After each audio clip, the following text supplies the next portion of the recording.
Lord ক্লাইভের বাড়িতে। আপনাদেরকে এই পুরনো বাড়িটি ঘুরে ঘুরে দেখাবো।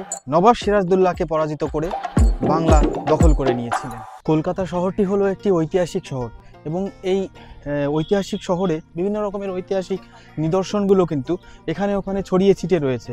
এই ধরনের ঐতিহাসিক নিদর্শন কিন্তু আপনাদেরকে অবশ্যই দেখাবো। তার আগে একটা গল্প আপনারা শুনে নিন। গল্পটা হচ্ছে 1757 সালের যে পলাশী যুদ্ধ হয়েছিল, যুদ্ধটা হয়েছিল হচ্ছে লর্ড ক্লাইভ আর নবাব সিরাজদৌল্লার মধ্যে, এবং এই যুদ্ধটা ঘটেছিল কিন্তু পলাশীর প্রান্তরে, কলকাতা থেকে অনেকটা দূরে। 1757 সালের কাহিনী গল্পের সঙ্গে আমি আজকের বলা যে স্থানে আমি এখন এখানে রয়েছি, সেই স্থানটির সঙ্গে কিভাবে এই বাড়িটির সঙ্গে যোগাযোগ রয়েছে সেটাই আপনাদেরকে বলবো। পলাশীর যুদ্ধের আগের কাহিনী, মানে লর্ড ক্লাইভ তখন সবে ভারতে এসেছেন এবং এসেই নবাবের সঙ্গে যুদ্ধে জড়িয়ে পড়েন। এবার কিন্তু মুর্শিদাবাদের নবাব সিরাজদৌল্লা এই কলকাতাকে আক্রমণ করেছিলেন। নবাবের সেনাবাহিনী আক্রমণ করেছিল হচ্ছে কলকাতাকে, আর তৎকালীন এই দমদম কিন্তু কলকাতার অনেকটা বাইরে ছিল। এখানে জনমানব কিন্তু অতটা ছিল না বর্তমানে এখন যেমন রয়েছে চারিপাশে। এই যে অঞ্চলটা, এই অঞ্চলটায় কিন্তু লর্ড ক্লাইভ কলকাতা থেকে এখানে চলে এসেছিলেন। এটা লর্ড ক্লাইভের বাড়ি বলা হয়, তবে লর্ড ক্লাইভ নিজে কিন্তু এই বাড়িটিকে তৈরি করেননি। তো তিনি এসে দেখলেন যে একটা মস্ত বড় একটা টিলা, মানে ঢিবি টাইপের অঞ্চল। দেখুন এখান থেকে নিচের চারিদিকটা বেশ কিন্তু নিচুতে অবস্থিত।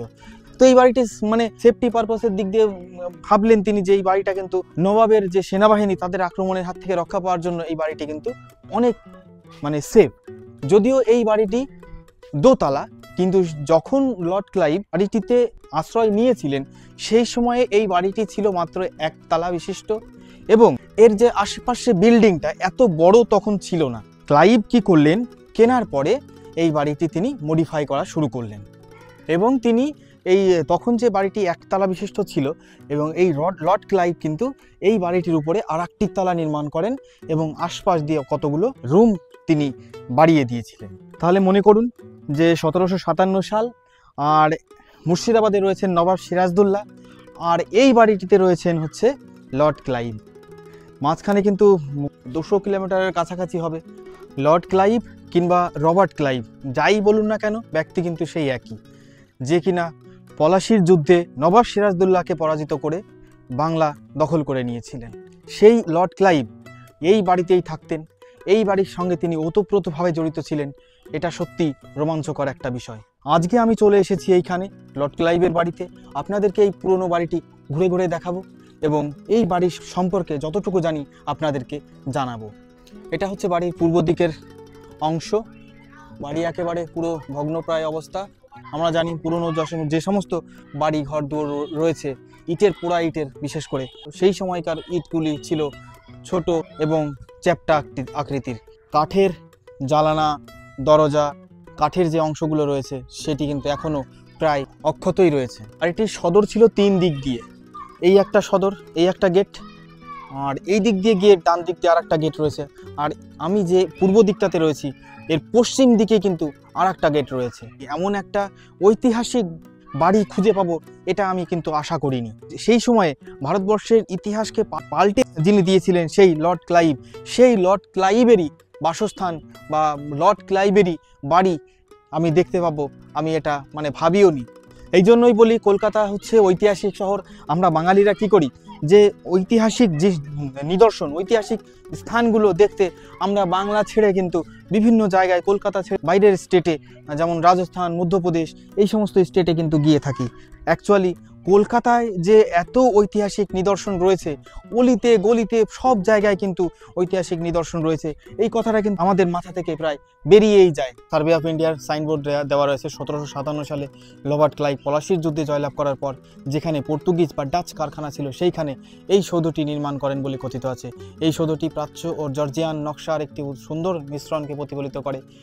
এই সার্ভে অফ ইন্ডিয়া সাইনবোর্ডটা দেখে এটা বোঝা যাচ্ছে যে এই বাড়িটি 1757 সালের আগে পর্তুগিজদের কোনো একটি কারখানা ছিল, সেই কারখানাটিকেই পুনর্নির্মাণ করেন হচ্ছে লর্ড ক্লাইভ।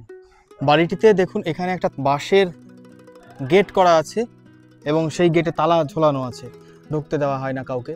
তবে বাইরে থেকে যতটুকু দেখতে পাই আপনাদের সঙ্গে শেয়ার করব। দেখুন যে ওয়ালটা রয়েছে, এই ওয়ালটা মোটামুটি 25 থেকে 30 ইঞ্চির ওয়াল হবে।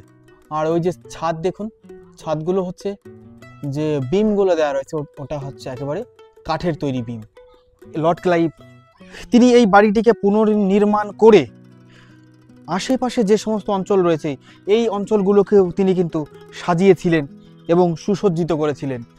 এই সামনে যে একটা গ্রাউন্ড মতো করা আছে, এই গ্রাউন্ড আর এই বিল্ডিংয়ের যে সামনের অংশ, এই সামনের অংশতেও একটা গ্রাউন্ড মতো করা আছে, সেখানেও তিনি ফুলের বাগান বা গ্রাউন্ডটি তিনি নিজে তৈরি করেছিলেন।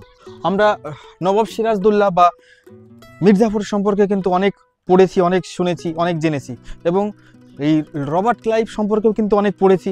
কিন্তু আজকেই আমি প্রথম জানতে পারলাম যে এটা দমদমের এই বাড়িটি হচ্ছে রবার্ট ক্লাইভের। সার্ভে অফ ইন্ডিয়ার রিপোর্ট অনুযায়ী বাড়িটিকে তৈরি করা হয়েছিল মধ্যপ্রাচ্য এবং জর্জিয়ান যে স্টাইল, বাড়ি তৈরির স্টাইল, সেই স্টাইলেই।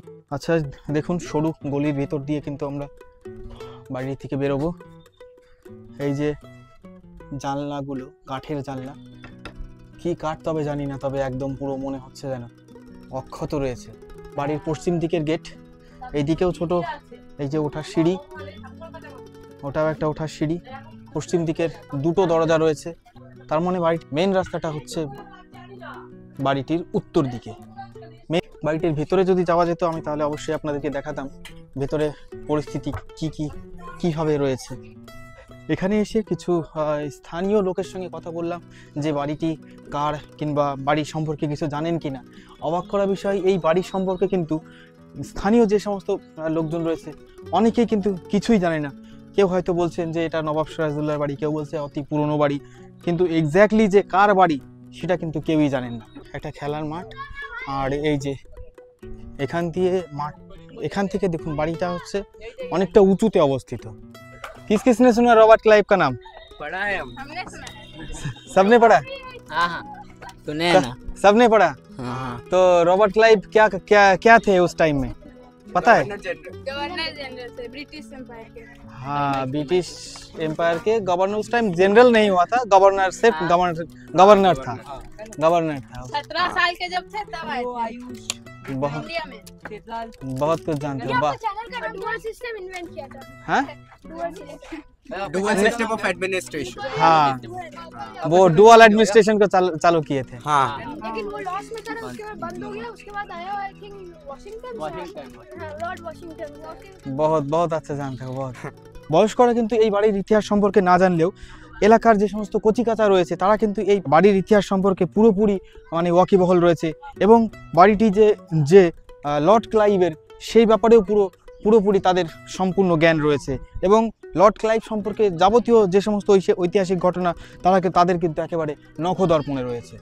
সত্যিই ভাবতে অবাক লাগে যে সেই সময় বাংলা, বিহার, উড়িষ্যার যিনি মানে নবাব ছিলেন, সেই নবাবকে একদম নাস্তানাবুদ করে ছেড়েছিলেন লর্ড ক্লাইভ। সেই লর্ড ক্লাইভ এই বাড়িটিতেই তিনি বসবাস করতেন। নবাব সিরাজদৌল্লার বাসভবন কিন্তু এখন আর নেই, সেটি ভাগীরথী নদীর গর্ভে চলে গেছে। কিন্তু সমসাময়িক যে লর্ড ক্লাইভ তিনি ছিলেন, তার বাড়িটি কিন্তু এখনো পর্যন্ত অখ্যাতই বলা চলে রয়েছে, এখনো দাঁড়িয়ে। দ্বিতল বিশিষ্ট এই বাড়িটি দুটি তালাই কিন্তু একদম স্পষ্ট বোঝা যাচ্ছে এবং সবচাইতে আশ্চর্যের বিষয়, জানলা দরজাগুলো যে কাঠের তৈরি, সেই কাঠের জানলা দরজাগুলো এখনও পুরো একেবারে নতুনের মতো রয়েছে। বাড়িটির আশপাশে কিন্তু অনেক ছোট ছোট বাড়ি দেখতে পেলাম, মানে ছোট ছোট স্থানীয় লোকেদের বাড়ি দেখতে পেলাম, কিন্তু বাড়িটির যে মেন বিল্ডিংটি, সেই বিল্ডিংটি কিন্তু এখন আর সার্ভে অফ ইন্ডিয়ার আন্ডারে রয়েছে। আজকে তবে আসি, আবারও দেখা হবে কলকাতার বুকে এমনই কোনো ইন্টারেস্টিং ভিডিও নিয়ে, এমনই ঐতিহাসিক জায়গা নিয়ে আপনাদের সঙ্গে আবার নতুনভাবে দেখা হবে। ধন্যবাদ।